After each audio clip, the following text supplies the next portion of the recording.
basketball, and he's got the record by himself. Well, the last time we saw Syracuse was on Saturday at Wake Forest, where they lost 99-70, and for the second straight game, they allowed their opponent to shoot for 60 or better percent. I am curious here how Syracuse comes out. Will we see a better, intense performance on this end? They've got to guard the ball, and they've got to keep the game in front, and they've got to rebound the ball, because when they get stops, they can get out in transition, and that's when they're at their very best.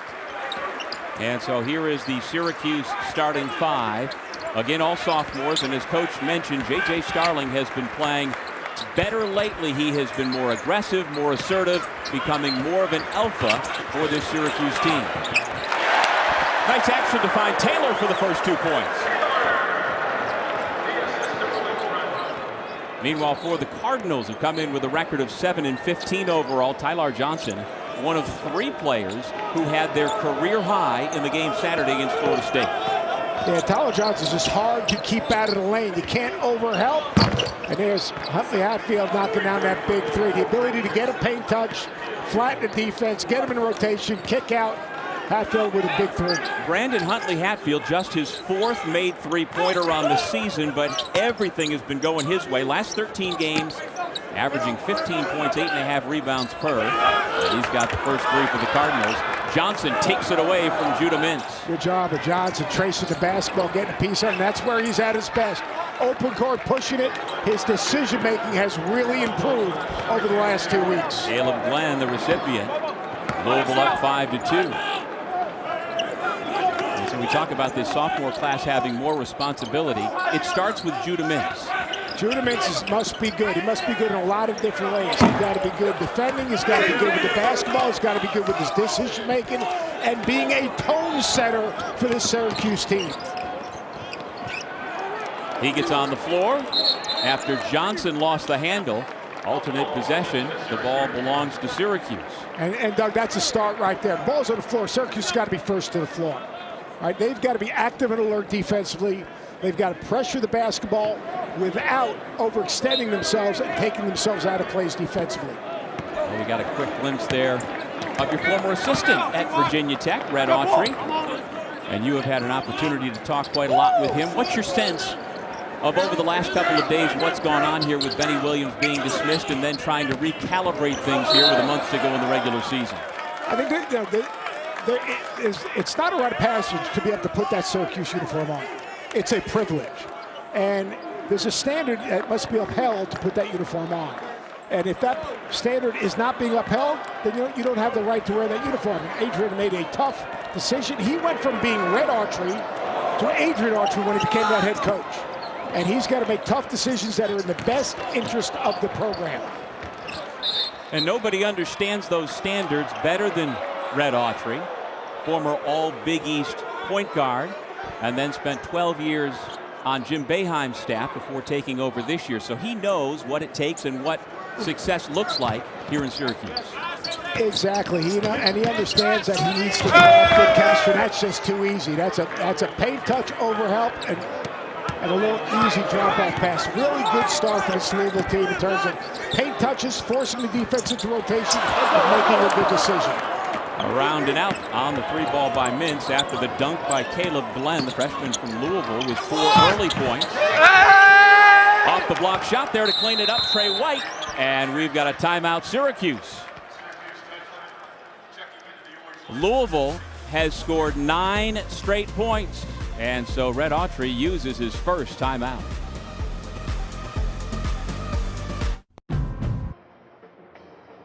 Louisville off to a quick start, 9-2. Seth, they've been able to get the ball into the paint. Your ability to defend starts with the ability to defend the basketball. And right now, Syracuse is really struggling.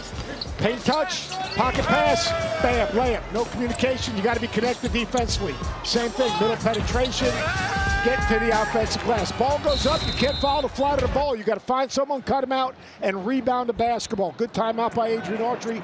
Great start by Louisville.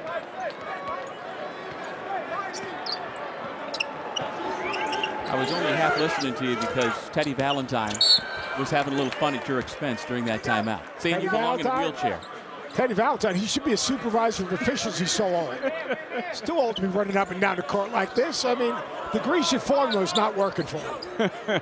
And that smile from Teddy is over here to my partner as they have a little bit of fun. 16:58 remaining first half. Louisville on a 9-0 run. Chris Bell misfires off the back iron. Long offensive rebound grabbed by Malik Brown. Bell will try again, and this time he finds the ring. And that's a nice job of getting to a second scoring opportunity, getting that offensive rebound. Chris Bell, you can celebrate a three-point shot, but more importantly, you got to get back. Adrian Autry going through the 2-3 zone right now. Something they have not played a ton of, but they got to find a way to keep Louisville out of the lane. When you don't play zone full time, how hard is it to move to a zone and expect your players to be able to do what Judah Mintz just did right there, freeing up Starling, turns into two. But how tough is that, It's difficult because the amount of time that Syracuse, if they were playing zone full time, would spend on the rotations, keep the ball off the post. The ball goes to the short corner. You're spending that time right now really working on your man-to-man defensive principles. So they're going to try to get a little bit of a run. This is like throwing a knuckleball right now, right? A little change of pace, try to get Louisville out of balance. And right now it's done a good job, but now you got to communicate. Johnson on the pull-up, rattles it home. The communication you have when you're playing zone is no different than man-to-man. When that skip pass, someone's got to call ball and someone's got to close out to the shooter. Quadir Copeland, JJ Starling. Copeland dumps it off. That's been a dynamite combination this year for Syracuse, now both in the starting lineup. And Brown will be at the free throw line when we come back. JJ Starling, good job at getting in the passer lane with the push. Nice job. Chin on the rim. Finish. Terrific job right there. But then against the zone, make one extra pass. Nice pull up by Johnson. We got a game. Syracuse fans had not seen until Saturday night after the game at Wake Forest, where they allowed 99 points. And what do you make of that and what you have seen from him the last 3-4 days? I think he was telling the truth. That's what I call straight talk. Meet the truth head on. And he needed to make sure that this community, this fan base, the tradition of Syracuse basketball understands the way they played, how they competed. You can live as a coach with made and missed shots. You can't live with guys that are not competing on the defensive end. And they did not compete, especially in the second half of that Wake Forest game. And he did the right thing. And Red Autry is a fiercely competitive person. You know, very easy to talk to, very calm, but fiercely competitive. And you know, I think you've got to hold your team to a standard. What he said to the media is exactly the same thing he said in the locker room to his team after the game. So there were no surprises. And it's not an easy thing necessarily to go from longtime assistant coach or associate head coach to the head coach. Your relationship with the players changes, and it doesn't happen overnight. Well, you've got to make tough decisions. And you know what? You've got to make decisions that, tell the guys, hey, you're not playing hard enough, or we're going with a different lineup, or that's unacceptable. As an assistant coach, you make suggestions. As a head coach, you make tough decisions, and a lot of times you're telling guys things they don't want to hear. So now again, he spent 3 years on your staff at Virginia Tech, and I'm sure as a young mind, his was one you molded. I think that hopefully he took some of the good things I did, not some of my flaws, but I think the work ethic, the idea of coming to work every single day to try to have an impact, the value of education, the value of player development, those are all kind of pillars of our program at Virginia Tech. Bell off the bounce. Long two-point shot is good. Bell's a big-time shot maker. He's got to rebound the ball, and he's got to try to make the game easier for others at time, but he's got to be more than just a jump shooter. He's got to be engaged in the game on the defensive end. He's got to be engaged in the game rebounding the basketball. Yeah, he's a 6'7" wing with terrific athletic ability, who over the last 2 games played 40 combined minutes and did not even run into one single rebound. That's a weird way to put it, run into it. I mean, you can be on the floor, eventually one's going to hit you in the hands, but I really like the change of defense as basically changed the tempo of the game for Louisville. What has it done, Doug? Here's the first quiz question for you. Okay. I know Corey doesn't ask a question. What is the zone done to Louisville? Taking them what? Out of? This is not Jeopardy. I can't give you the whole answer. Rhythm? Out of the rhythm, exactly. Take him out of the rhythm and kept him out of the lane. Yes. Now they're a jump shooting team. They're passing the ball around the perimeter. Now when you get stops, terrific pass right there. All of a sudden you've settled into the basketball game. Great decision by Starling. Good finish. Nice run by Syracuse right now coming off the zone. Brown with the layup. Next time I'll start with an easier question. Yeah, thank you. I've got my number 2 pencil, so I'm ready for a quiz, at least in theory. And Corey doesn't ask me any questions because, you know, he's got all the answers. He's got a lot of guys to take care of. He does. Here's Starling. And again, you have seen the turn in the local player. Spent last year at Notre Dame. His shooting struggles with the Irish were well documented, but he is healthy now. Worked on that shot. And he and the Orange reaping the rewards. SU up by 5.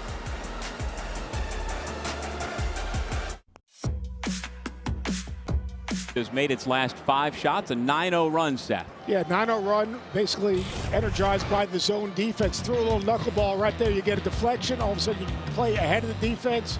Good job right there, Starling playing through the contact. The idea of coming back and rebounding the ball, but when you rebound it, those guards are up the floor. It's an advanced pass. That was a big, quick knockdown 3. So the zone has been really good. The challenge for the zone is when that ball goes to the middle of the floor, you're going to see Brown. He's going to have to match up with the center, and everyone else has got to almost find a man. I used to call it fan and find and get matched up. Good job right there, keeping it off the post. Caleb Williams, the turnover. Here's Mintz. Starling for 3. Well, Louisville as a team is last in the ACC at only 5.5 made threes per game. And so yesterday at practice for Syracuse, they were allowing Louisville to shoot. Not wide open shots like that. Mike James buries it. But really the only player for Louisville that Syracuse was overly concerned shooting the basketball is now on the floor, number 1, Curtis Williams. But Louisville has shown if you're wide open, you can make that shot. Curtis Williams is a big-time three-point shooter. More of a catch and shoot. They've got to do a good job in defensive transition, Syracuse. Got to communicate in defensive transition, get matched up if you're going to get into the zone, locate shooters, and there's Williams right there. You cannot let him catch and shoot. The ball goes into the post. If you're going to scrape down, you got to be ready to close back out. Really good job offensively for Louisville, settling in and making a nice, simple play. Back-to-back, out of transition. And the freshman out of Brother Rice High School in Detroit coming off his career high in the Florida State win of 19 points with his first 3 points. Here tonight coming off the bench for Kenny Payne. The key to the zone, you've got to have active hands and pressure on the basketball. Can't play with your hands down. You've got to cover space, communicate with the back line and the front line. You can't let that happen. Goaltending. Count the basket for Mike James on the block shot attempt by Malik Brown. Timeout here in Syracuse.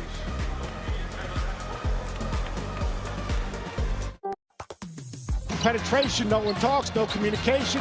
Mike James knocks down that 3. Now you're in the 2-3 zone. Ball goes in, wall up. Don't overcommit. That's a late closeout. Williams, the best three-point shooter on this Louisville team. You got to close out harder. Now you're in the zone. The ball goes to the middle. You got to keep the ball in front. Malik Brown gets beat. Straight line drive. The zone is a change of speed for this Syracuse team. It's not who they are defensively, but they've got to be more committed to defensive transition. They've got to be more alert. They've got to close out and know their personnel in terms of closing out to three-point shooters. Well, Seth, Syracuse had not allowed an opponent to shoot better than 60% in a game since way back in 2006 until their last 2 games against Boston College and against Wake Forest. And Louisville's off to a fast start here tonight, shooting better than 60% again. They don't even know what, I know they're in a man or zone right now. Here we go, they're settled into the zone. They got to keep it off the high post. They got to locate shooters. Louisville's doing a nice job of moving the basketball, trying to get the ball in the middle of the zone right there. James in the middle, who his coach told us earlier today is the hardest worker on this team. Can't get it to go. Tracked down in the corner by Malik Brown. Louisville's done a really nice job of getting back and setting their defense and in the half court, keeping the ball in front. Where they've struggled is off of turnovers. Mintz earns his first trip to the free throw line. You see how Louisville, they're really packing in the half court because Syracuse has not shot the ball well. They are really packing into the toes to the three-point line. The whole defense is inside the three-point line, taking away driving lanes. Really good job of Mintz changing speeds. He does such a great job of getting to the foul line, getting to the line 8 times a game. The 6'4" sophomore from Fort Washington, Maryland, shooting at 76% on the year, makes the first among the nation's leaders in getting to the line. Such a huge part of what he does, and when he doesn't get to the line, that takes away from the Syracuse offense quite a bit. He's a downhill driver. He plays the contact. Pretty good finisher around the rim. Not a great three-point shooter. Better in transition. Better playing downhill. Mintz goes out after making the 2 free throws. How about this, Coach? Last 5 games, Syracuse has shot only 64% from the free throw line. Why would that be? Why does free throw shooting seemingly come and go? They shot so much better earlier in the season. Home, road, confidence, getting the right guys to the free throw line is so important. And then pressure. When your team is struggling a little bit, good job right there. They're looking to trap that short corner pass. Good offense again by Louisville there. Copeland had a seam for a moment. Now steps it off. Sophomore to sophomore once again. It's another dunk for Malik Brown. And I'm a big Copeland fan. I think he's one of their better passers, one of their more creative offensive players. If he could just shoot it a little bit better. Look at Copeland right here. Advance pass, attack, eyes on the rim, tries to get a piece of the paint. Head is up, little no look. Brown with the finish. Copeland's feel for the game, high basketball IQ, terrific passer. That's all from King Sessing Park in Southwest Philly. That is where he grew up playing ball, and the feel and the flair that he plays with is from those roots. That's the Southwest Philly floater. That's where that originated. The great Ty Garland, who played at Virginia Tech for a year, had a great career at LaSalle. 3-ball good. Skyy Clark is the 4th to make a 3-point shot for Louisville tonight. Cardinals back in front midway through the first half. Skyy Clark missed the last game with a little bit of an injury. He's back playing. He's kind of a ball guard, a scoring point guard.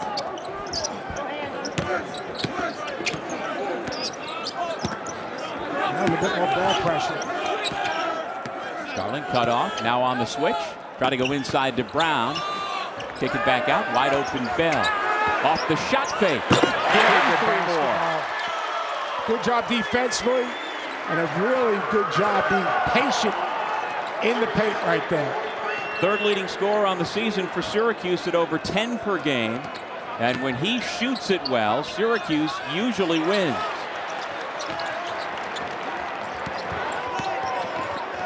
Starling mishandled the pass, brings it back outside to Bell, who has it poked away. Takeaway by Louisville. Here comes Williams. He dribbled it off his foot. And the whistle comes as Malik Brown went to the floor and flattened a Cardinal, Tyler Johnson. Now, Tyler, 6 feet 160. Brown is 6'8", 222. That's a little bit of a mismatch. That possession before, Tyler just took it too deep into the lane. If you don't have a penetration opportunity, back dribble, swing, get the ball reversed. You can't take it into traffic like that as a little guard.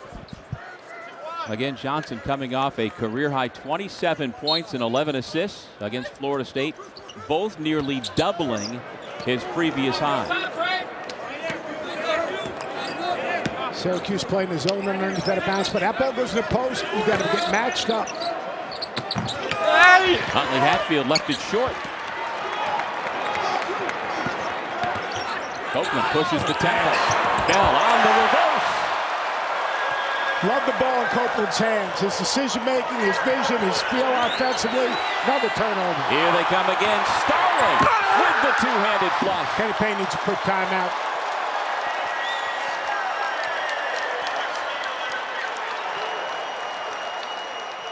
Creating offense out of the defense, getting deflections, playing ahead of the defense. That's been Syracuse's best offense. Williams missed everything. Right place, right time for Trey White. He's got a chance for a three-point play.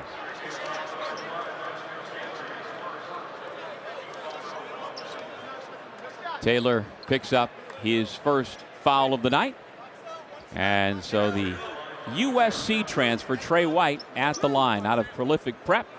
He's a native Texan who missed 3 games this year with a groin injury in early January. He had a wonderful game at Clemson just the other day, scored 29 against the Tigers. How about they have 6 players, if I'm not mistaken, that have scored more than 26 points? I think it's 5. But yeah, that is something. Starling off the bounce. No. Here comes Tyler Johnson. Can stop the ball. Easy bucket for Skyy Clark. Back the other way. Brown trying to get those 2 right back, and he does. Think about the passes Copeland has made. I think defensive transition, you got it. Pass. Well, for Curtis Williams, coming into this building perhaps means a little more. He says the basketball player he most admires, Carmelo Anthony. Copeland leans in, tough shot. Good job by Huntley-Hatfield to stand his ground and not commit the foul. Clark has the pass right through the hands of his teammate. Numbers again for Syracuse. Copeland fakes the pass, a la Sherman Douglas style, and has the easy 2. That was a little magic right there now. That was a little Magic Johnson back in the day. No look. Pulled a little rondo, pulling it back. Copeland's been terrific in terms of as a facilitator, a playmaker. He's actually their best perimeter passer. Tyler Johnson. Louisville is now 5 of 7 from 3.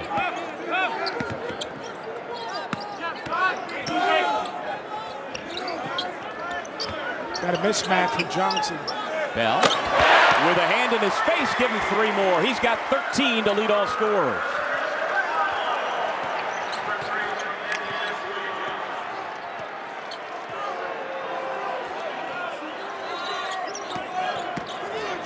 Williams, little strong off the back iron, and a foul on the putback. Count the basket and 1. Tyler Johnson will have a chance for 3 when we come back. 6:11 remaining in the half. He is going all Magic Johnson on us. When you have a history of greatness, the real champ. Quadir, Copeland, his dropping dimes, terrific, active and alert defensively, 2 steals, 5 assists. He is Syracuse's best and most creative passer. Get a paint touch and transition, make a play. Reads all 5 defenders, surveys the 4 active hands defensively. Whoop! What happened there? Happy that one connected.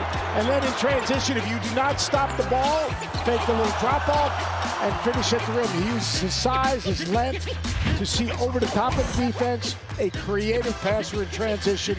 I think in a lot of ways, Syracuse is the best when the ball's in his hands. Well, Quadir says his mom, Pamela Parsons, is his #1 fan. She is the first phone call he makes after every game. And Quadir's got an outsized personality. He says that his mom is like me times 10. Wow. I'll tell you what, I watched Quadir shoot today in the shoot-around. And I know he struggled shooting the basketball, but when he shoots in a shoot-around, he's really shooting the ball well. He's on balance, he's squared up, pretty good shot preparation, and you cannot give up a missed free throw blockout. Now, Carey comes in the game, ball's being shot on the free throw, and you've got to cut that guy out, put him on your back, step across him, not step in. Zan Payne, the coach's son, into the game to come up with that tie-up. On the alternate possession, though, it's Syracuse basketball. Taylor, Mintz, Starling, Bell, and as Coach mentioned, Peter Carey into the game for Syracuse. He's one of the guys who is likely to play more minutes with the dismissal of Benny Williams yesterday. Notice every time Mintz and Starling come off a ball screen, they're committing basically 2 defenders. They're really making a commitment to try to keep those guys out of the lane. Good patience right there by Mintz. Mintz's first field goal gives Syracuse the lead once again, 36-34. Big part of the zone now. They've got to come back and rebound. Those guards have to come back and rebound the basketball. Louisville, you got to find a way to get a paint touch. There it is. Beautifully done. Zan Payne fouled off the nice feed from Huntley-Hatfield. You've got to keep the ball off the high post. Really good patience by Louisville to get the ball to the middle. Short corner man makes a nice cut. Hard to seal back. One of the guards have to keep the ball off the high post.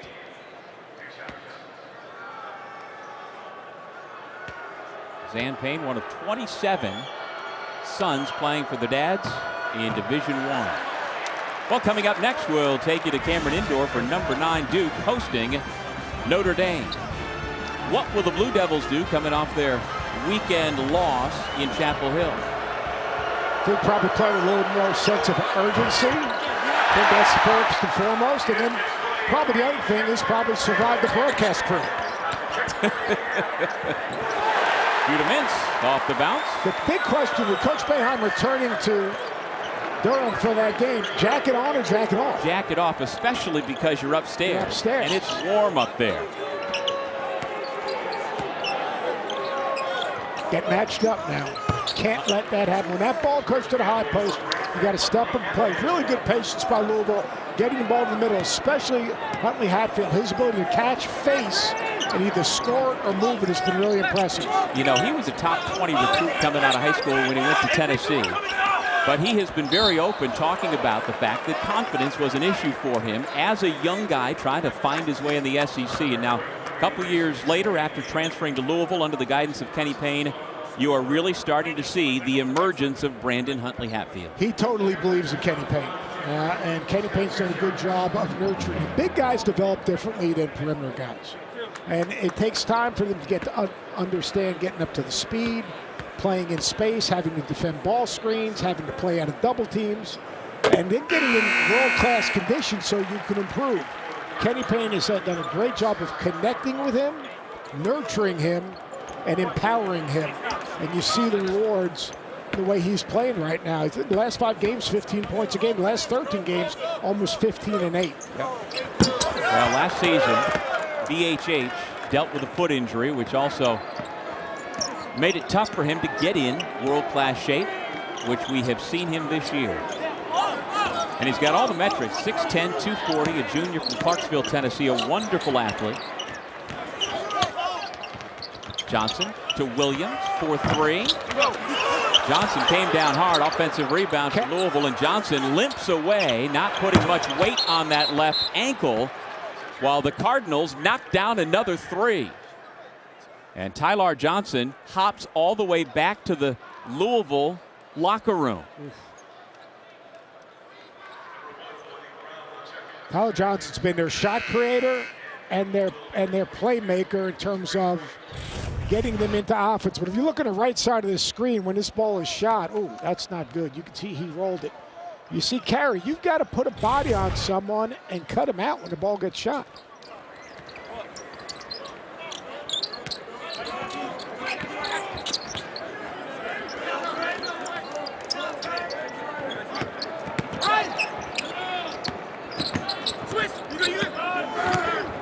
Starling off the right foot, banks it in. As you watch tape on Starling, you see his confidence growing. You see him understanding where his shots are coming from. You see his decision-making improve. You see his creativity coming out as what I call a ball guard, a scoring guard that can also make plays. Clark into the lane, got the defender in the air and draws the foul.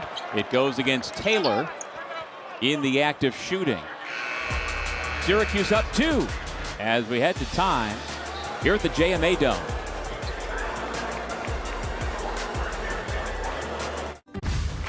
Being the best takes. Tomorrow, one of the ACC women's basketball matchups of the night is right here on ACC Network. Number 3, NC State hosts number 16, Virginia Tech at 8 Eastern. The Nothing But Net crew will follow with a full breakdown of that game and the whole night. The pregame starts with ACC PM at 4 from Raleigh.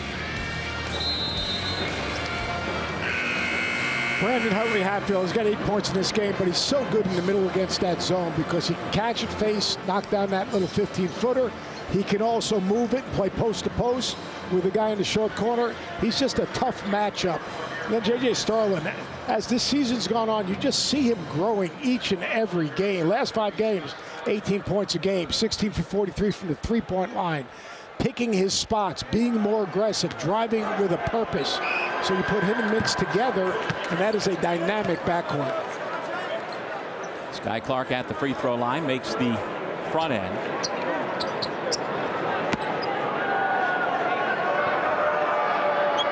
His father, Kenny Clark, was a star wide receiver back in the day at UCF. Had a cup of coffee in the NFL as well. His son, Skyy, played one game back in '03 with the Minnesota Vikings. Returned a couple of kicks.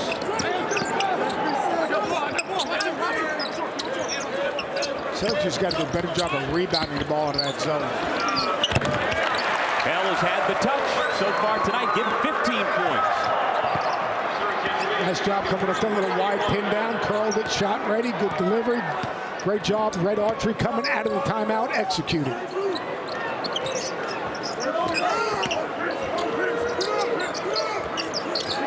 We are glad to say during that last timeout, Tyler Johnson returned from the Louisville locker room and is back on the bench. Official word is that he tweaked his knee and that he's okay. Shot clock down to 2. Huntley-Hatfield has to put it up. Syracuse with a baseball pass. Can Mintz track it down? He does. Starling for 3. Mintz on the offensive glass, no. And White rips it away. Clark then kicked it out of bounds, and inadvertently, it's back to the orange. One thing, talking to Red before the game, he said the team that competes the hardest for the longest period of time will win this game. Anyone can do something once. It's the consistency of your effort, how tough and competitive you're going to be. And then, I used to say that, playing hard is a given, playing well is the goal. But right now, these teams have to compete consistently and then make good decisions once they're competing at a high level.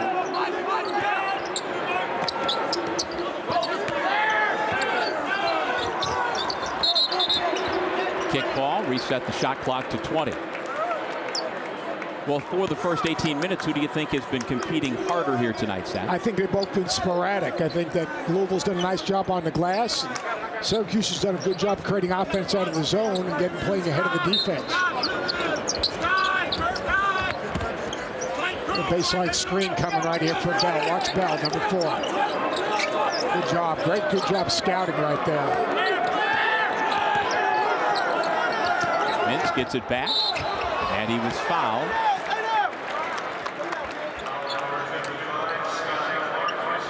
First foul on Skyy Clark. And the 15th foul against Louisville. Did they say he was in the act of shooting? Looks like he's heading to the line to shoot 2.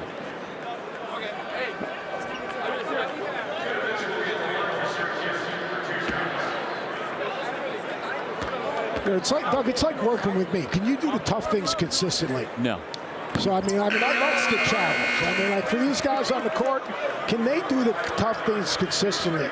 The team that does the tough things consistently, will have a huge advantage. If you can do the tough things consistently, we'll get to the end of this game. I hope so. We've got a ways to go. I don't know if I've got it in me, Coach. You've been a valet. You're well fed today. You didn't get your workout. You took a little shortcut. You had that big, juicy burger. What was that place we went to?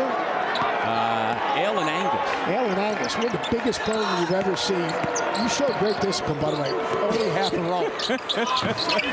You and me both. Rebound the basketball. Guard's got to come back in the zone and rebound the ball. That's the 12th second chance point for Louisville. Cardinals have dominated the glass so far tonight. Yeah, you great offense out of your defense, but you've got to come back and rebound the ball. 17-9, the rebounding advantage for the Cardinals. Little switch. Now they can go drop and give Q a chance to make a play.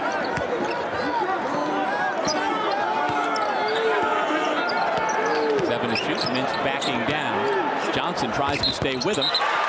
He is called for the foul, and Mintz has a chance for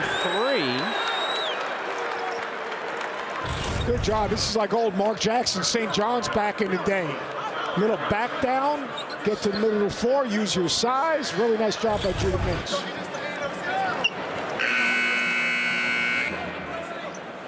I was really impressed. Judah Mintz has had a 13-assist game, I think, in a 9-assist game. That's a sign of trusting your teammates. He's got to just make the right play. And, you know, JJ Mintz has a desire and a goal like every guy in this court to play in the NBA. I got it. You got to trust your teammates. And when you come off screens, if they commit 2, you're 4 and 3 behind. You just got to make the right play. That one right there, the back down, was a nice job. Now watch when the ball gets shot.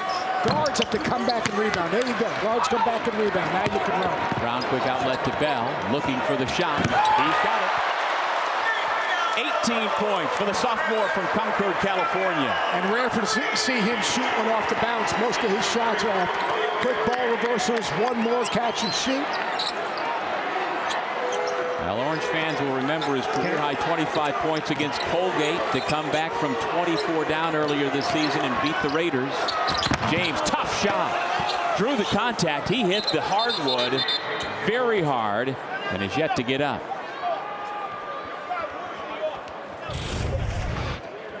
Watch this straight line drive right here. You got to guard the ball like it's man-to-man. Good hard straight line drive by James. Couldn't exactly see what happened at the end. He's up and about. When you're playing a zone, you're still defending a man. If that guard goes straight line drive from the top of the circle, that's exactly what Adrian Archer, that would get him upset.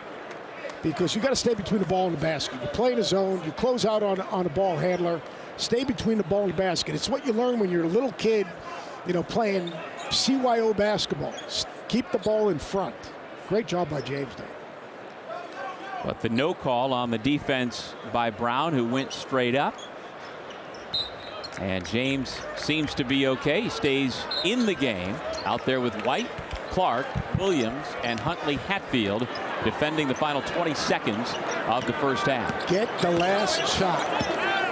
Give yourself a chance to offensive rebound, but get the last shot. I might try to get Bell something right here. It's got Huntley-Hatfield on Bell. Mintz has got to go. 2 seconds, 1 to the corner. Starling beats the buzzer. But a productive first half on the offensive end for the Orange, shooting 60% at 10. It's the Cardinals who get the basketball first to begin the second half here at the JMA Wireless Dome. Good to see Tyler Johnson, who went out after tweaking his knee in the first half, get the start of the second half at the point for Louisville. Syracuse opens up man-to-man the first possession defensively.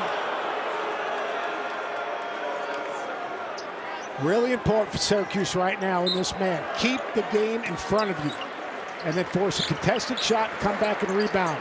For Louisville, create space and give Johnson a chance to get in the lane. There's a spread ball screen. See now the court's wide open. James spins in the lane, can't get the roll. Bell pulls down the rebound. I like the possession by Louisville. A little spread ball screen, kick it over to James. Floor is open. He tries to get in the paint, make a play. Well, James said after their big win Saturday over Florida State that Louisville essentially turned it into a street ball game, and that worked for them. Can that work here tonight? Well, this Syracuse team, one, they're going to change defenses. Number two, which I think is just as important, they don't switch as much. So what Louisville did was they created matchups and attacked those matchups. This is the key. Can you keep the ball out of the lane? That's just too easy. White. Great job out there. Over Taylor for 2.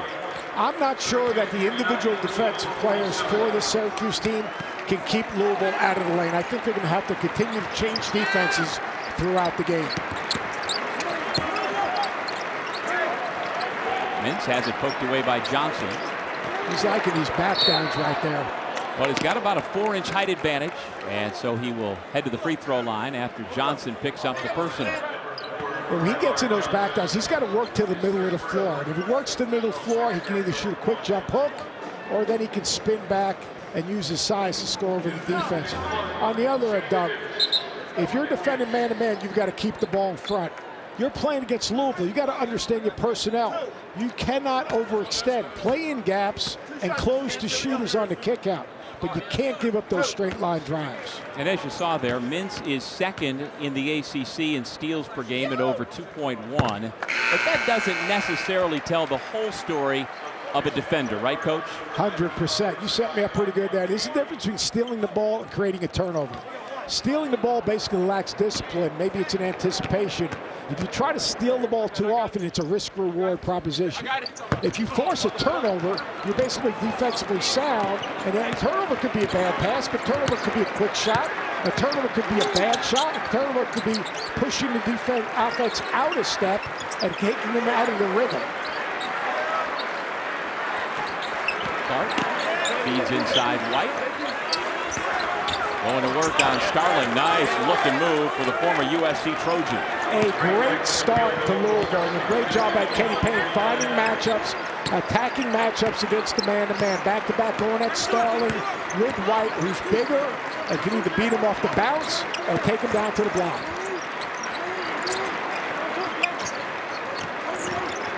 Mintz through the defense, hangs, left it short. Louisville with a chance to take the lead here.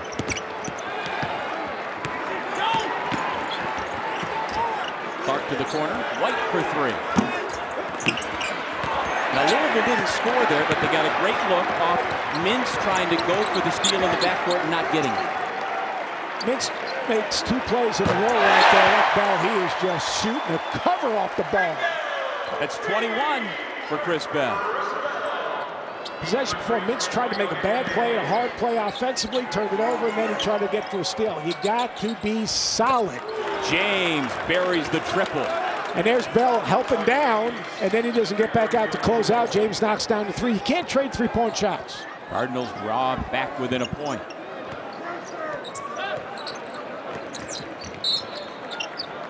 Last time out, Louisville snapped its 6-game losing streak. Meanwhile, Syracuse has dropped back-to-back games in 3 of their last 4. But in spite of that, Syracuse is in a 4-way tie for 8th place coming into the day with Virginia Tech, Pittsburgh, and Clemson.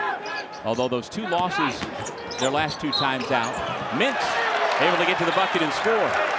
Really nice job of Mintz coming off that screen tight and getting downhill. Watch Mintz here on the left-hand side. Watch him dip his right shoulder right there. Straight line drive. Put the defender on his hip. Keeps his chin on the rim and a nice finish.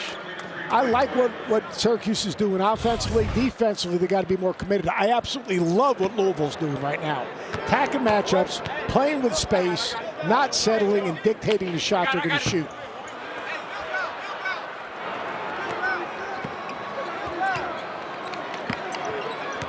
Kenny Payne is finding matchups he likes.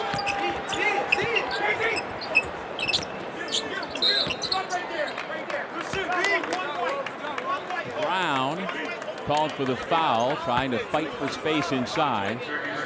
Teddy Valentine just stopped right there. Teddy, you blew the whistle. They're going to stop. A little extra force. I mean, a little hint here. You've done this thing for a long time. They blow the whistle, they usually stop. Brown with a steal. And then he gives it right back. Skyy Clark with the basketball. James for the 3-ball that would have tied it. Another offensive rebound for the Cardinals. Back to Brandon Huntley-Hatfield. He came into this game, Coach, having made 3 3-pointers all year. He's got 3 tonight. All on kick-out threes, and when that ball gets shot. And with that, we are tied at 55 apiece. Timeout called by Adrian Autry.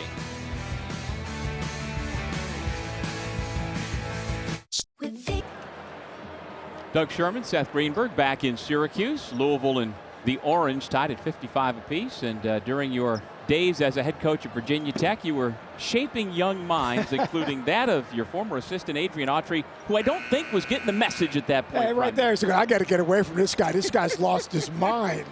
What is going on here? I'm not sure what that game was, but looking for my trainer and Adrian, things probably weren't going very well. But I hired Adrian Autry. He was an assistant high school coach at the time, working with Team Takeover in the grassroots program, a team in D.C. And I knew him as a player at Huntley High School, and obviously here at Syracuse.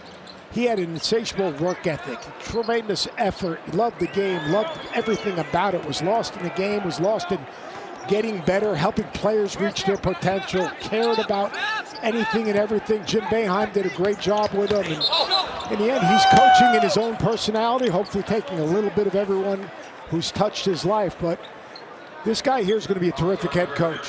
He cares about the players. He knows the game. He can teach the game. He has the ability to communicate. And behind that demeanor, people have to remember what a fierce competitor he was as a player. And when you think about the fact, Seth, that he is just the 8th head coach in the 122-year history of this program. It's remarkable. It is remarkable. Well, there's a guy, Boeheim, who was here for a long time. Yeah, he was here. Better part of a half a century as the head coach. Mintz, tough shot. Perhaps looking for the whistle. James picked up the dribble. They go inside to Brandon Huntley-Hatfield. Size advantage, working down on Taylor. So he's been hurting him from the three-point line. Now he goes inside and does more damage. You've got to send a second defender at him. You got to go trap, get the ball in his hands. Judah Mintz the last 2 or 3 times in this half, he's getting in the paint and he's making his mind up what he wants to do. You got to get in paint and then read the defense. There's a good job. That's reading the defense. That's really good offense. Take what the defense give you. That's the whole thing. You put someone in a ball screen, you put the defense in rotation, you read the 4-on-3 behind, and you make the right play. Mintz has got to be doing more of that. That was really good offense by Syracuse. Now 6 of 8 from beyond the three-point line. Chris Bell is within 1 point of matching his career high. Now with the dismissal of Benny Williams yesterday, this is something Syracuse is going to have to address when you face a talented, bigger post like Brandon Huntley-Hatfield. Offensive foul. Yeah, so that is going to be a problem. Skyy Clark's slow to get up, and we've got a timeout, an official timeout. Louisville with a 1-point lead here in the Dome.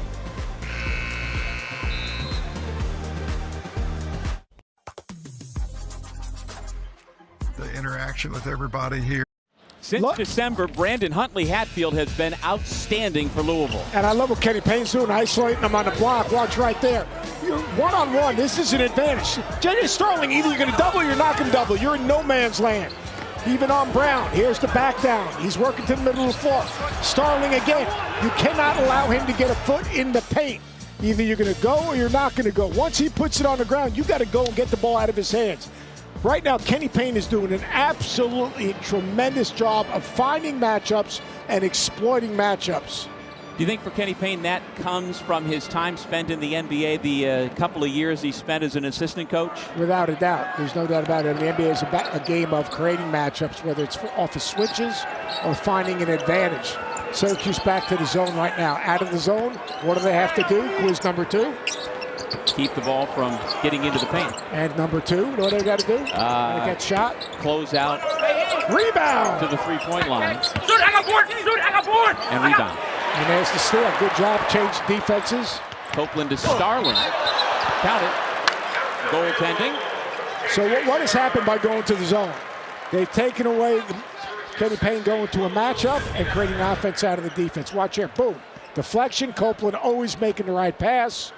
Good job, and Starling, really nice job of keeping his head on the rim. 12 lead changes. Syracuse back up by a point.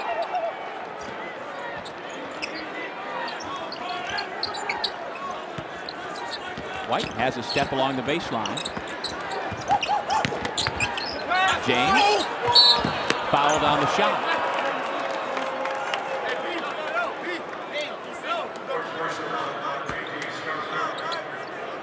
JJ Starling picks up his first personal foul, 3rd against the Orange in the second half. And so there is Mike James, the redshirt sophomore from Orlando out of Oak Ridge High School. Here's our next gymnastics meet right here on ACCN and the ESPN app. Sunday afternoon, North Carolina squares off against rival NC State at Reynolds Coliseum. Coverage begins at 4 Eastern.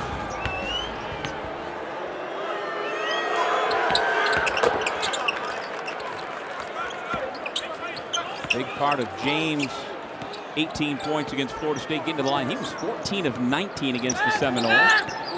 He's been their most consistent, most complete player. There you go. Who made the play? Copeland makes the play. He is their best point guard. I'd almost try to play Judah Mintz off the ball, advance pass him where he's got space, put the ball in Copeland's hand, who advance passes the ball and sees plays a little bit earlier. James dumps it off. VHH missed it. Taylor may have gotten a piece. It goes out of bounds. Louisville will keep with 20 on the shot clock. Well, this has been fun, Coach. Louisville shooting 60%, Syracuse shooting 62%. Basketball is fun to watch when the baskets are piling up. It is fun to watch, but as a guy that won most of his games playing defense, it kills you. Absolutely crazy that you don't come back and rebound a basketball and you can't keep the ball out of the lane. White now into double figures. Louisville back in front, 63-62. At the next stoppage, Peter Carey will return for Syracuse. We have yet to see Kyle Cuff, the Kansas transfer. Bell strong to the rim, missed it. Louisville with it. Clark gets the handle. Picks up the dribble in a tough spot. And now the Cardinals reset. Again, here's that matchup. Clark into a double team, and he's called for traveling.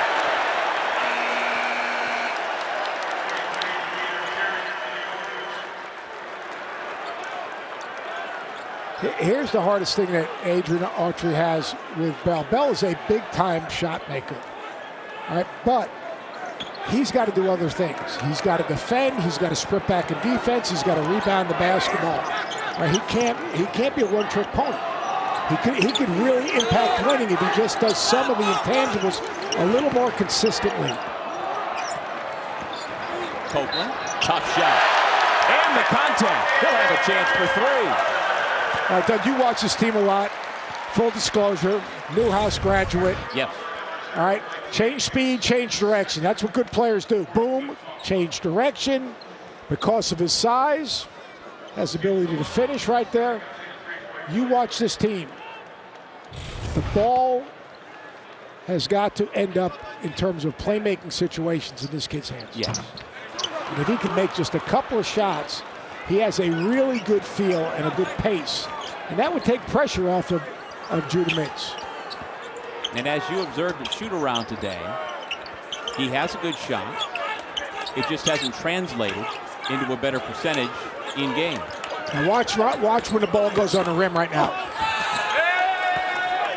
Straight line drive off a closeout in the zone. You cannot give up a straight line drive. Terrific job, patience by Louisville.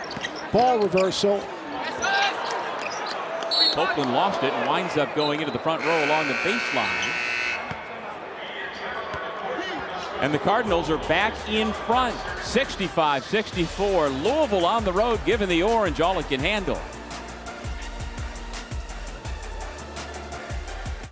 For the Louisville Cardinals, they're scoring by class. What do you make of the numbers in front of us here, Seth?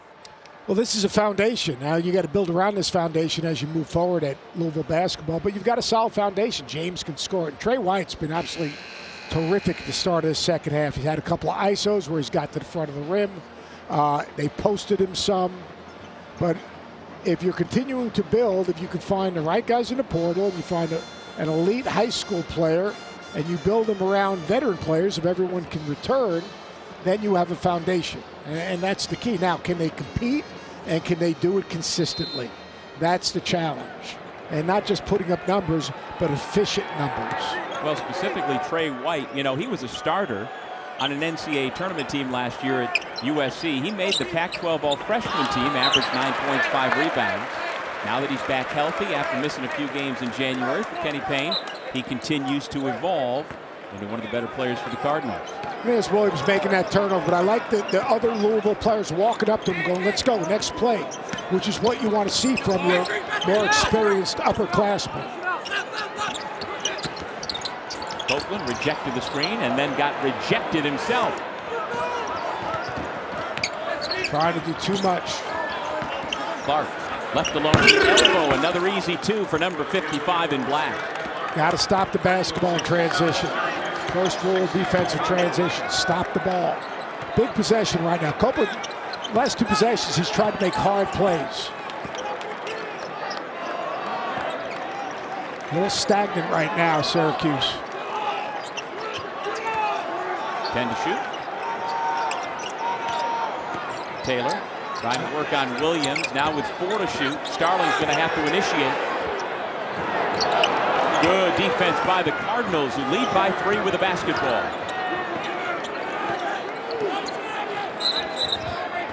Carey picks up the foul. He's got his hands full with that matchup down low.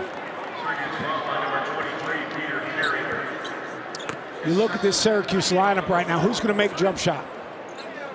Who's going to knock? Starling's got to be, and Copeland's got to be a facilitator. It'd be interesting when Adrian Autry brings back Mintz and when he brings back Bell.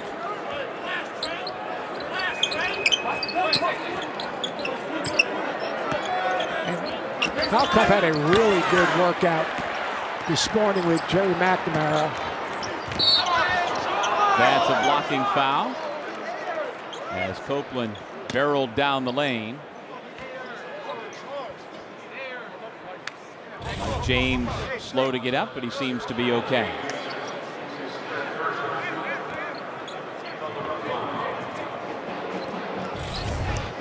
And here's the thing, I want to see a bench engaged. I want to see a bench that is excited. I want to see a bench that's locked in. And this is the thing, when you're trying to establish a culture and a standard.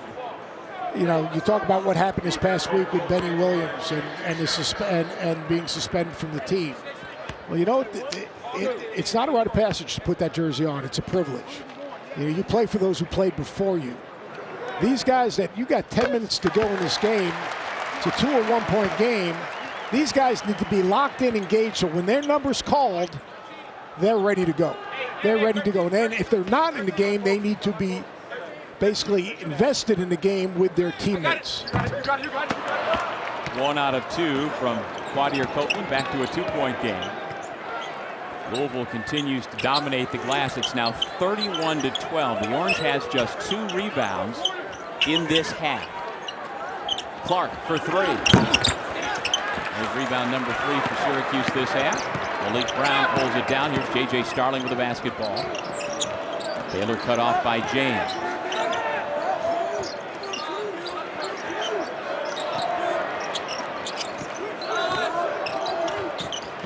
Copeland gets to the basket and draws the foul.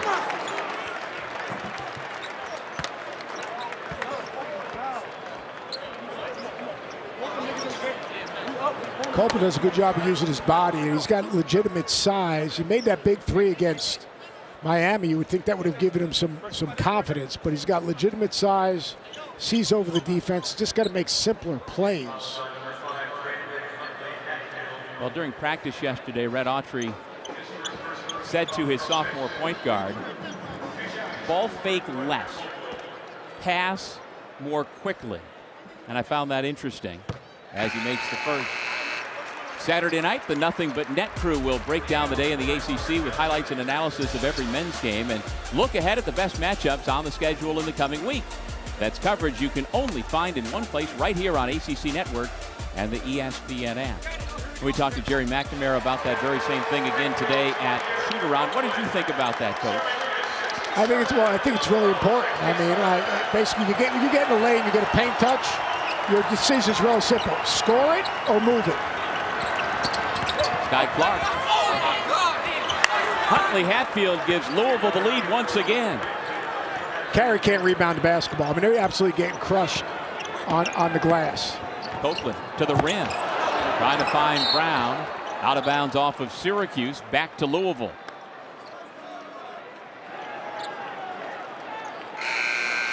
Well, this is a Syracuse team that will ride or die with his sophomore class. It's remarkable the roster makeup as the sophomore point guard Judah Mintz comes back in.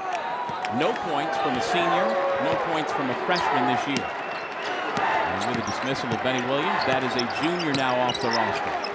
These guards have got to get engaged rebounding the ball. Tyler Johnson, the reigning ACC freshman of the week, got it on the rim and finished off by Trey White. Where did he come from? He came from the perimeter. You can't follow the flight of the ball when the ball is shot. Great job of Trey White. Mintz will go back to the line. The foul called against Clark. Trey White's had a tremendous second half. Look on the left-hand side of the screen. Dribble penetration. Look where he's coming from. He's coming from the 45-degree angle. No one finds him. No one puts a body on him. Everyone follows the flight of the ball. Great job of Trey White getting to the glass. 10 of his 15 points have come in the second half. You see he's got a double-double. Very efficient. Oh, the sophomore from Dallas.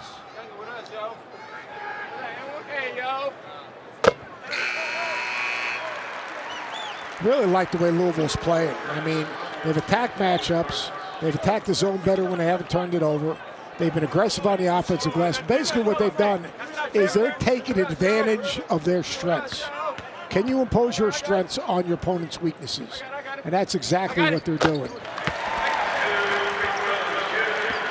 21-point second chance points right now for Louisville.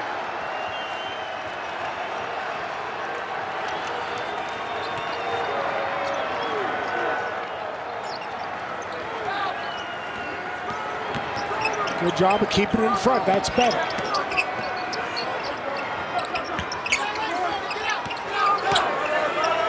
Five on the shot clock. Williams rising up. James Kemp from the weak side had it momentarily. Syracuse now with numbers 3-on-1. And Mintz finishes in transition.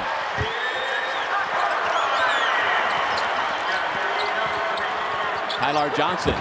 Huntley-Hatfield will head back to the free throw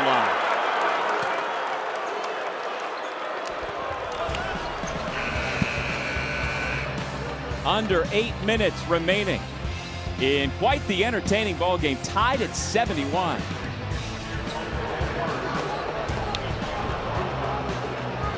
With no percent, tied at 71. Their turnovers, 15 of them, have helped Syracuse stay in the ball game. And the scoring of Chris Bell has helped keep the Orange close. He's got 24 points, one off his career high, but he has been on the bench for quite a while here in the second half, Coach.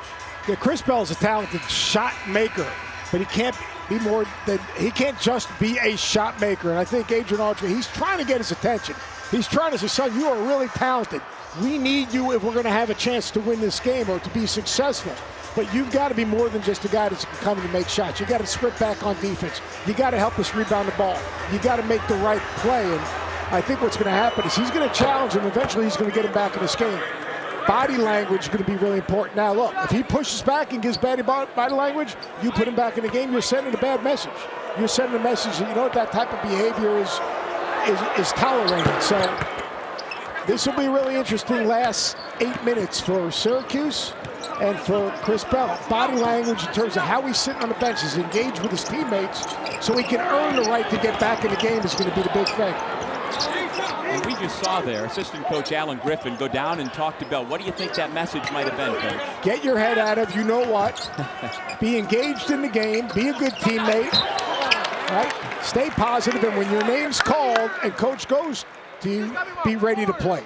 And you see him, his reaction just then, a little hand clap, more engaged, be locked in and be ready. So while Bell watches his classmate Malik Brown at the line, 72% from the foul line this year. They've struggled from the line. And again, the last 5 games coming into this one, Syracuse has only been 64% from the charity stripe. 12 for 20 right now. Tonight.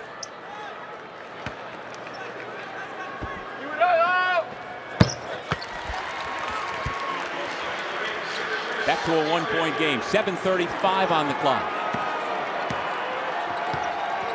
And now Bell comes to the scores table. And I think the fans here in the Dome react to that now that he's back up off the bench. And that's a good job of staff coordination. Adrian Griffin, coach challenged him probably a little bit. That's a lazy closeout. Louisville, a team that doesn't shoot the three a lot, has been lights out here tonight. Make a play. Mintz gets it blocked. And that's not making a play. By Tyler Johnson. It's good defense, it's bad offense. You get in the paint and make a play for someone else. Clark missed it. Here comes Syracuse again with numbers. Mintz initiates the contact and earns a trip back to the free throw line. Another block against the Cardinals.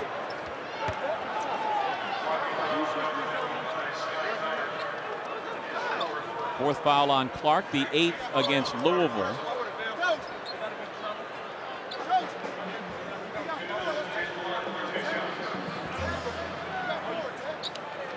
See the 4 fouls on Clark.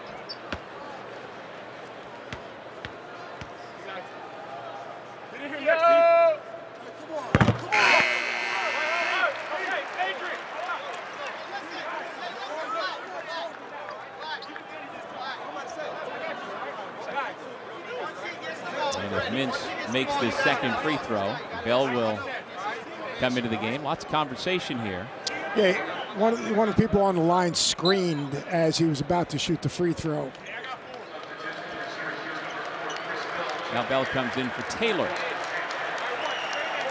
Now here's what I'm watching. I'm not watching made or miss shots for Bell right now.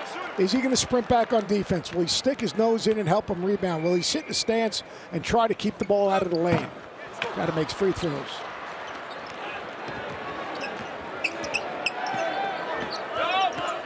Love the way Louisville's attacked the zone. I love the poise and their shot selection, their ball movement. Look at me. Brown's going to be called for the reach-in foul.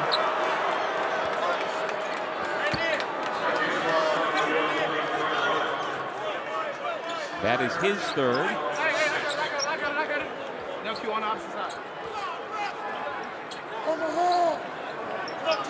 16 foul against Syracuse. Next one will put Louisville in the bonus.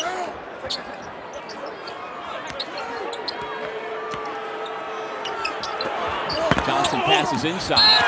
And another foul against Syracuse will send Williams to the free throw line. Kenny Payne has really done a good job controlling this game. And as it says, watching the left-hand side of your screen, or now the right-hand side of your screen. Really good cut by Williams, a nice pass. Crowd didn't like the replay they saw of Copeland going for the block shot. He gets the personal.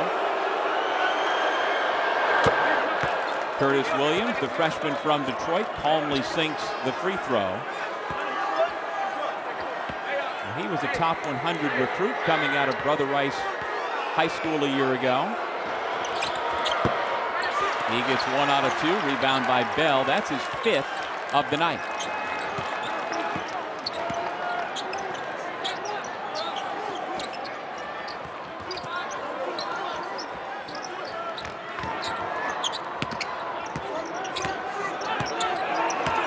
Ball's getting stuck right now. Starling trying to go behind his back, lost it to Skyy Clark. 79-73 Louisville.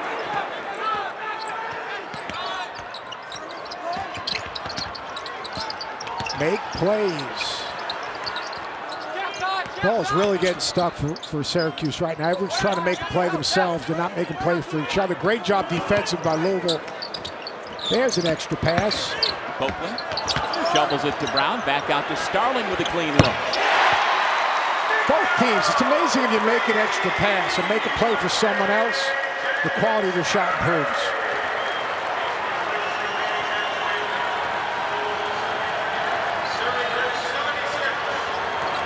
I like the little screen that Louisville's setting. Shot looked good from Johnson from our angle, just a little too long.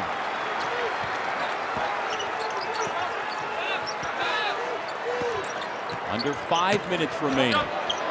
Brown left his feet, had nowhere to go, and threw it right into the hands of Williams.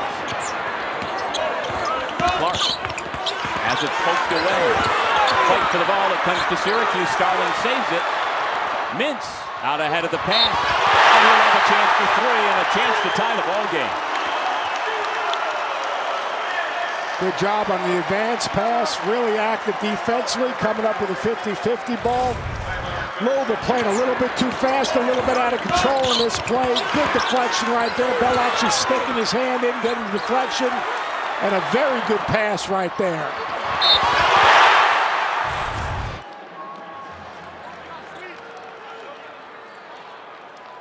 Mintz has now exceeded his scoring average, the 3rd leading scorer in the ACC at 18.2 per night.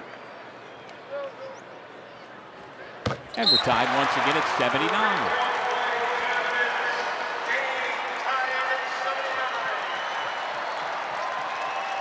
Time called with 4:39 on the clock, Coach. Yeah, and you know, we talked at the start of this game. Adrian Archer saying the team that can compete for the longest period of time. Both of these teams have had runs. So what do you have to do in the last 4 minutes and 39 seconds? Both teams take care of the basketball. Both teams limit your opponent to one shot. Both teams keep the ball in front, force a contested shot, and then make plays for each other. Syracuse gets good scoring opportunities because the ball had energy. Louisville's best offense has been getting to the offensive glass, but how do you get to the offensive glass? Dribble penetration, move the defense, and good angles. Louisville, a little bit of foul trouble. It's going to be interesting to see these last 3.5 minutes, the impact Bell has on the game. Mintz trusting his teammates. Huntley-Hatfield getting touches, and then the ability to rebound the ball down the stretch for Louisville. Cardinals have dominated the glass. That man Bell has 24 points to lead all scorers. And Kenny Payne's team looking to stack victories. Got their second win in conference play the last time out on Saturday, beating Florida State.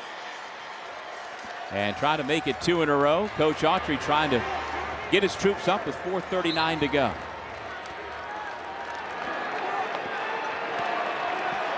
Johnson, White, and Clark around the perimeter for the Cardinals. James works the high post. Huntley-Hatfield along the baseline. Now he tries to post up Brown as the ball goes around the perimeter.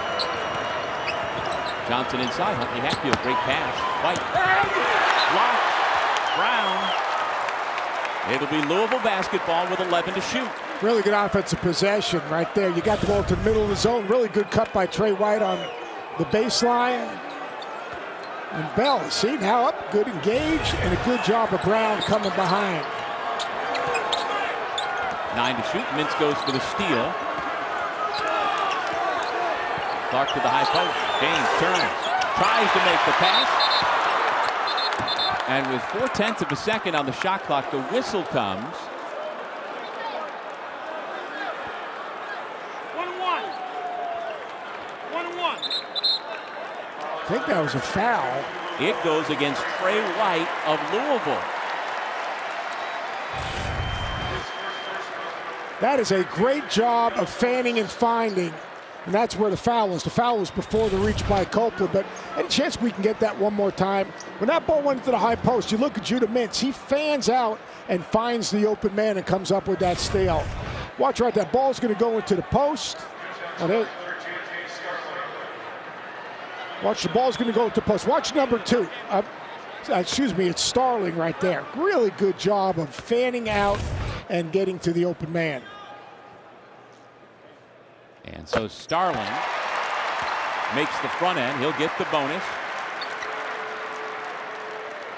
Solid night for the 6'4" sophomore from Baldwinsville, New York, who first met his head coach, Adrian Autry, when JJ was just 7 years old. Conley sinks a pair of free throws, and Syracuse has the lead once again. An 8-0 Syracuse run to retake the lead. How will Louisville respond?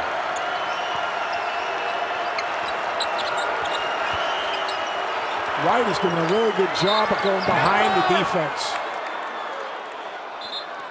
Johnson was fouled, and he'll be shooting 2 free throws when we come back. Looks like it's going right down to the wire here at the Dome. The Orange cling to a 2-point lead. Did you know you can get someone to shop for you? Reviewed to see if there was a flagrant foul committed on Louisville. And Seth, you just got the answer. Said it was a common foul. I mean, it's interesting right there because any shot above the shoulders with an elbow, unless he's invaded there, right there, you see right there? You see Starling, he invaded the cylinder, and that's what created the contact. So I think it's the correct call. Here's a look at the game summary. Neither team has led by more than 7 points. It's been tight throughout. Game of runs, though. Bell with the 24 points, 1 off his career high. Brandon Huntley-Hatfield has made 3 3-pointers to match his season total coming in. Last 2 games, he has made all 4 of his 3-point shots. The glass has been all Cardinals. Turnovers have been a problem for the Cards. What do you see here in the final 3:49, Coach? I think it's really important. If you're Louisville, it is really important you continue to pound that thing in the paint. Don't settle and then get on the glass, but you got to take care of the basketball. If you're Syracuse, you got to make Louisville. If you can't get something in transition or out of your defense, you've got to make Louisville guard both sides of the floor, and it's got to be on a pass. You got to make a play for someone else. If everyone's trying to make a play for themselves, the ball gets stuck, it loses energy, and you end up with a late bad shot. Couple of big free throws by Johnson. He now has 9 points. More importantly, he reties the game.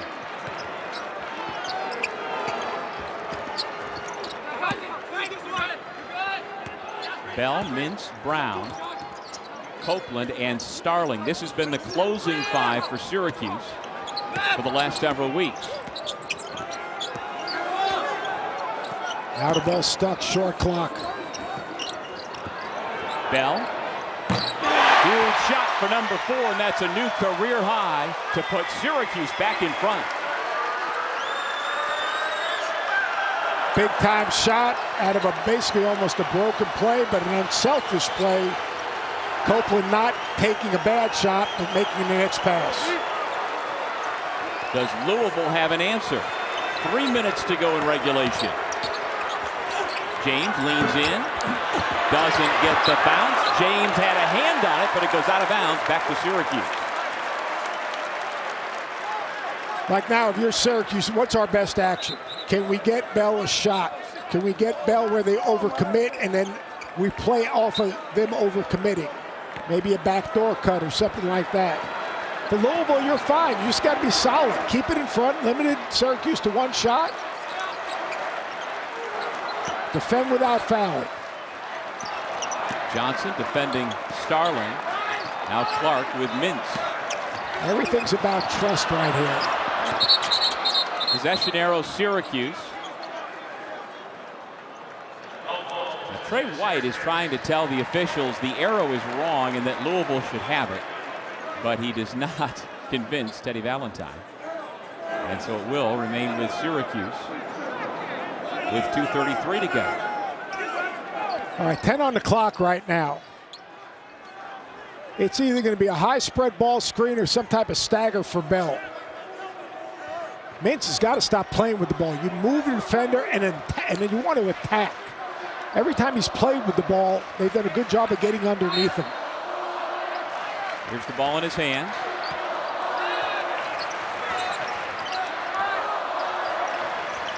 Starling, a deep 3. He was fouled on the shot by Johnson.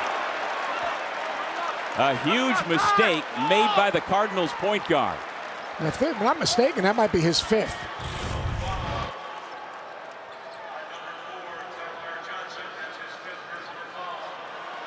If the ball's for this Syracuse team, they've got to get into things a little bit quicker, and they've got to have some type of movement off the ball when they get into those ball screens. You know, the defense is just locked in and shrinking, so it really makes it hard for Mintz to turn the corner. And so kind of an extra timeout with the disqualification on fouls by Tyler Johnson. And Syracuse has got 3 free throws coming up for JJ Starling, who on the year coming in at 70%. Now here's the thing, Williams is coming in for Johnson. Williams is a better 3-point shooter. The ball is going to be in Skyy Clark's hands. Another big body who can get to the offensive glass. Maybe a guy that can disrupt and get a deflection. Not a great defender though, but a guy who can make a shot. So Starling makes these threes. You go back zone. You got the one guy, the 2 guys basically you can't let catch and shoot. You can't let Williams, you can't let James get a catch and shoot. Starling is 2 for 2 now. 3 for 3 from the stripe tonight.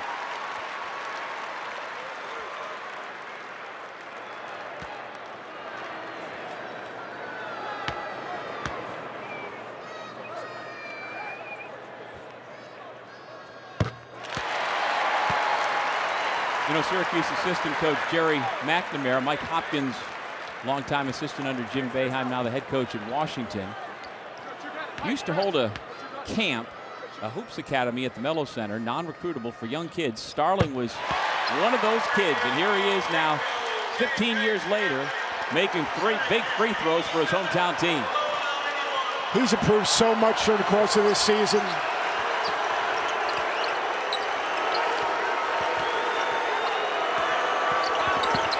Skyy Clark into a triple team. Back outside. Huntley-Hatfield's had the hot hand, but not there. Ball bounced around, and it comes to Mintz.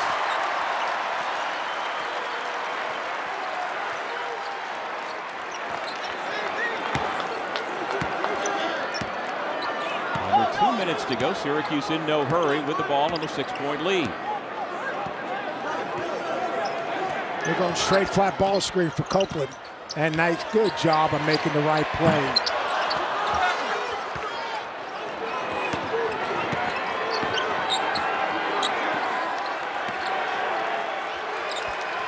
Got to know where James and Williams are. Clark from the elbow. He'll have a chance for 3. Big shot for the Cards. Really good job of that high screen, and great job of coming off that screen hard. Watch right here. You move the defense a little bit to the right. When you bring it back, there's the step-up screen by Hatfield. Great job of Clark using the screen, playing more downhill, getting his feet underneath him. Great execution. Move the zone one direction, bring it back, screen the outside of the top defender. Now you got to take care of the basketball, inbound the basketball, and make a good decision on the other end. Really nice play by Louisville. Great job by Kenny Payne. Clark now a perfect 3 for 3 from the line, and Louisville calls timeout. Well, as soon as we are done here in Syracuse, we will send you a chance to see the Duke Blue Devils take on the Fighting Irish of Notre Dame. We talked about it in the first half. The Blue Devils lost on Saturday to North Carolina. How will they respond? How will Kyle Filipowski respond against a very good, as you see, freshman point guard Marcus Burton for Notre Dame? They're not going to match up head-to-head, but Burton's a handful. Yeah, I think the big thing right now, Kyle Filipowski, he's got to get to the next play. It's almost like golf, you know what I mean? Short-term memory, right? You got to be more assertive, more aggressive, play with a greater base.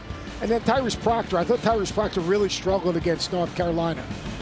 Duke turned the basketball over, did a poor job in defensive transition, and we're out tough against North Carolina. Plain and simple, they were out tough. When the game got physical, when the game got tough, Carolina came up with plays. It started the first play of the game when they went inside the Bacon. So I think that Duke probably had a pretty tough set of practices, but this is a big game because, you know, every time Boeheim goes to, you know, Cameron, it's a big game. It is, and so Coach Boeheim, along with Corey Alexander and Wes Durham, will be part of the broadcast team coming up at 9 o'clock. And Coach Boeheim will be back in here inside the Dome on Jim Boeheim Court later this month.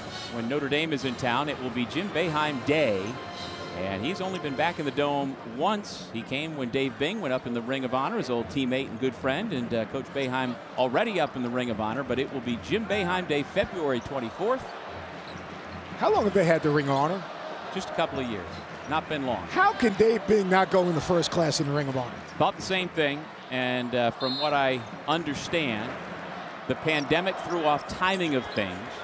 And so Bing rightly went in earlier this year. Copeland was tripped in the backcourt.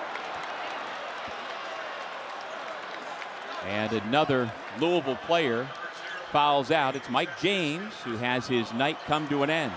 And that's huge for Louisville because they really don't have anyone that they can replace him with. They're going to probably put in Glenn, who's a freshman, inexperienced, doesn't have the experience, the toughness, and hasn't been in these type of situations. Yeah. Now, Copeland stepped to the line, not a great free throw shooter. Yeah, James is the leader of this team.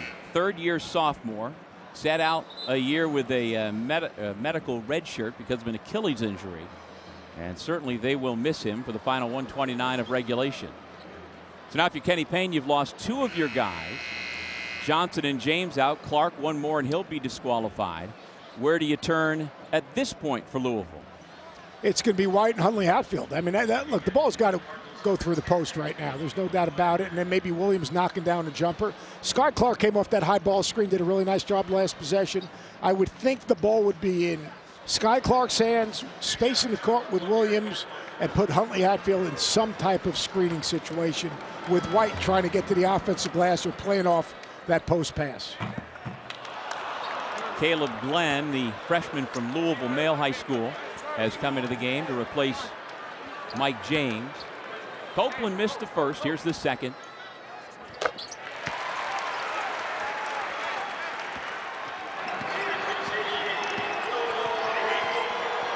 There's the ball screen at the elbow and the re-screen. Watch when Skyy Clark gets it back.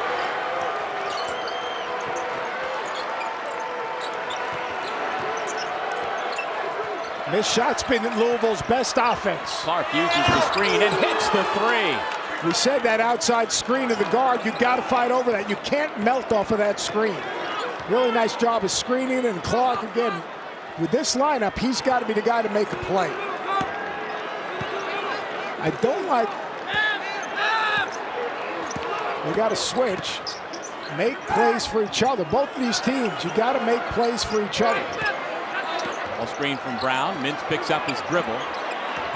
Bell with a good shot fake. A wide open look and nailed it.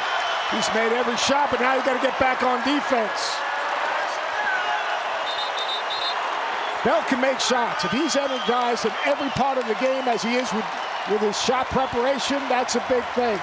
Not a great offensive possession, but a good job of finding the right guy. Mintz takes the screen, pivots, creates an angle. Good job of Bell creating a passing lane, what I call getting into the window. You know they're going to close out on him hard, so a little shot fake. Notice how he moved the defender with his eyes. Now get back on defense. That's great. Three goggles, veins, cheers, kisses. Get your tail back on defense and get a stop. Well, now 30 points for Bell. He's been terrific. 8 of 10 shooting from distance. Let me ask you, you're not a fan, you're a broadcaster, but you followed Syracuse. I mean, you're a graduate of Newhouse. You grew up with this basketball program. Yes. You see a guy like Bell. You see his ability to make shots, yet he leaves you wanting more. It tantalizes you. And you don't even have to be a Syracuse alum to see it. With the physical skills he has and his shooting ability, he tantalizes you. And that's the problem. Adrian Archer and the staff, they see this and say, we just want more. Great body, great length, good enough athlete. Give us just a little bit more. And that's a late closeout. And missed free. White's blocking. With the big tip in, it's back to a 2-point game. Shot clock is off. Now get the ball to the guys who can make free throws, make simple plays. Mintz. Where are you going? It off, and Louisville with a basketball. Clark attacks. Blocked by Bell. Syracuse has it. That's the play you want to see Bell make. That's exactly the play as a coach, running it down and making a play. If he's capable of making that play, that's why you always want more from him. But Judah Mintz, like, you can't make that turnover. You can't make that decision. Watch out. Where are you going, son? That's plain and simple. Where are you going? You have the ball. Time and score. Read the defense. But what a great, look at the play Bell makes in the rundown. And I love the reaction of his coach, the thumbs up to his player. But that's sitting him on the bench and basically trying to send a message that we expect and want more from you. Big free throw here to make it a 2-possession game. Couldn't do it. Louisville with a chance to tie. Foul given in the backcourt by Starling. Too early. How many fouls? Cardinals were looking to call timeout.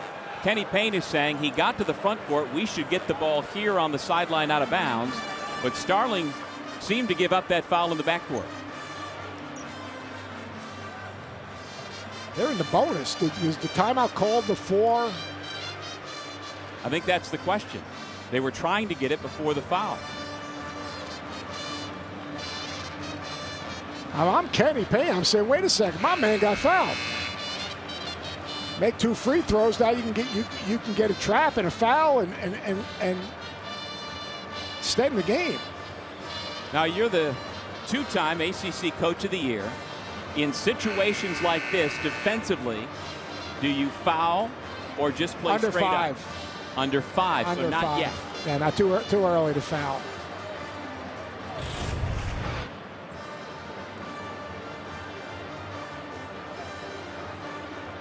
Here's the ball. Here's the advance. Kenny Payne's calling. He's now. You can see he actually called the timeout before the foul. I don't know what Mintz was thinking, fouling right there. Though.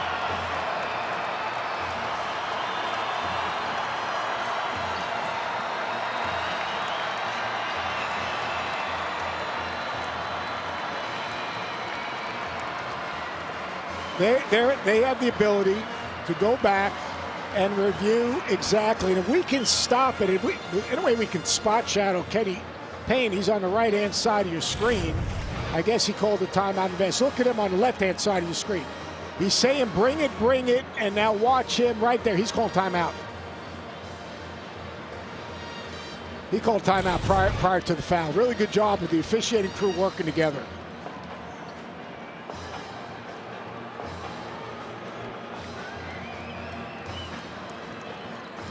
So they have 12.1 on the clock. Syracuse should be man-to-man, switch everything.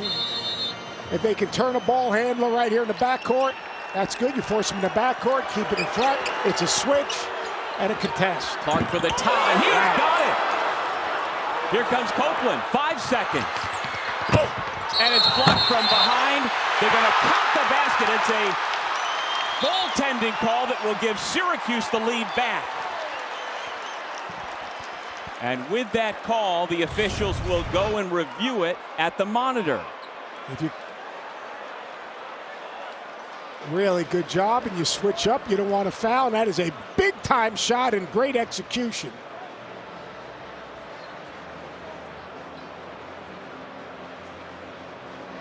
From that angle, it didn't look like it hit the glass. Here's the problem is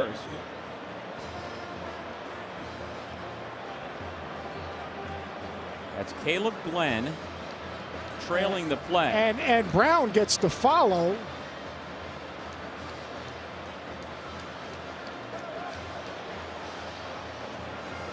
Right, if the whistle doesn't blow, Syracuse gets the easy 2 on the putback.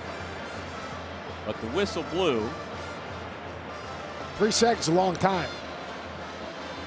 Will the goaltend call stand?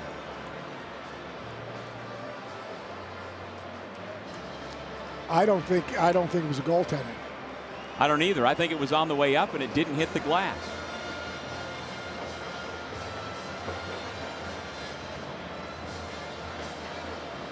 And if they agree with us, they'll take those 2 points off the board.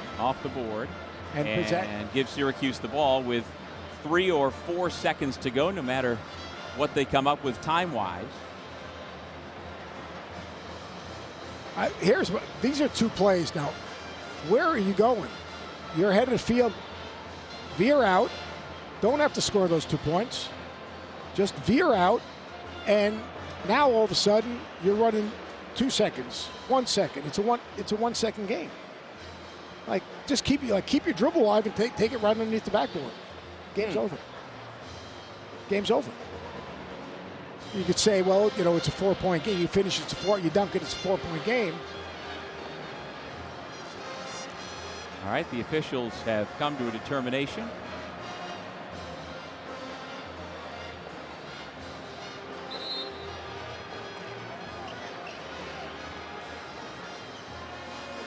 They're counting the basket.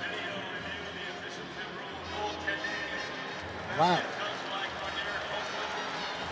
So 2 points for Quadir Copeland. They count the basket. And so now Louisville, with 0.8 of a second put back on the clock, will have 3.8 to try and either tie it or win it.